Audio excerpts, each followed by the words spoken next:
waa ciyaar aad u cajiib ah taasi oo lagu yaqaano qaar ka mid ah wadamada ku yaala geeska Afrika. Sida aad arkaysaan, dhammaantood waxa ay wataan ulo, waxayna iskugu yimaadeen goob fagaara ah. Waxaana halkan ay ku ciyaarayaan ma ahan dagaal, taa oo dhexmaraya qaar ka mid ah dhalinyarada iyo duqowda isugu timid goobtan.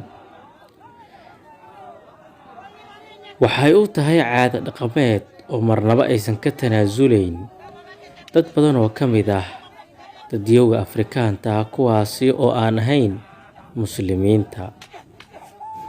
Ciyaartan waxay u tahay qaarkood caado dhaqameed aan marnaba laga tagi karin. Waxa ayna badankood aaminsan yihiin haddii laga tago in dhibaatooyin fara badan ay ka qaadayaan. Mar walba sidaan ayay u qabtaan sanadkiiba hal mar, qaarkoodna sanadkiiba laba jeer ayay qabtaan.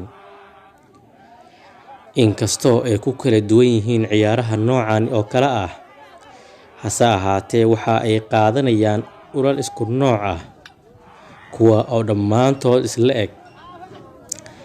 Isla markaana laba qof ayay isu baxsanayaan si ay isu garaacaan iyagoo isku qanacsan iskuna faraxsan, kuwa oo aaminsan in ay wanaag fara badan ka dhaxli doonaan. Waa dhaqankooda, marnaba ma aaminsano in ay ka tagaan dhaqankan. Waxa ay aaminsan yihiin in dhaqankan aan laga tagi karin marnaba, oo waajib ay isaga dhigeen.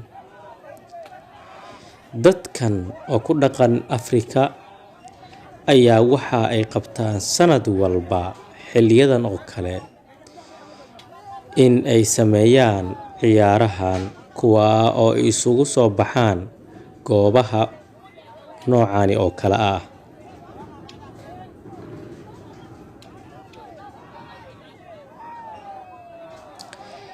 Caruurtooda ayaa sidoo kale waxa ay fiirsadaan habka ay u dagaalamayaan aabbayaashood iyo walaalahood ka waaweyn, si iyaguna ay berrito u beddelaan dhaqankan oo ay u sii gaarsiiyaan jiilba jiilka xigo.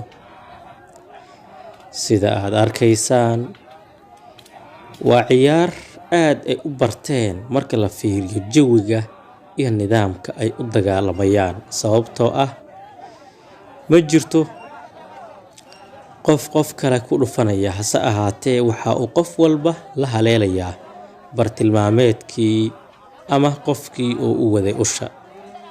Aad ay isku dhow yihiin, ulahana waa ay dheer yihiin.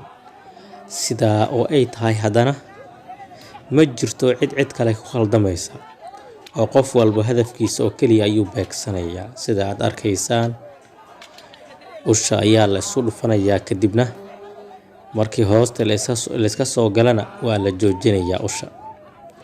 Sida ciyaartu ay u socoto, inta ka dhiman in la daawado insha Allah.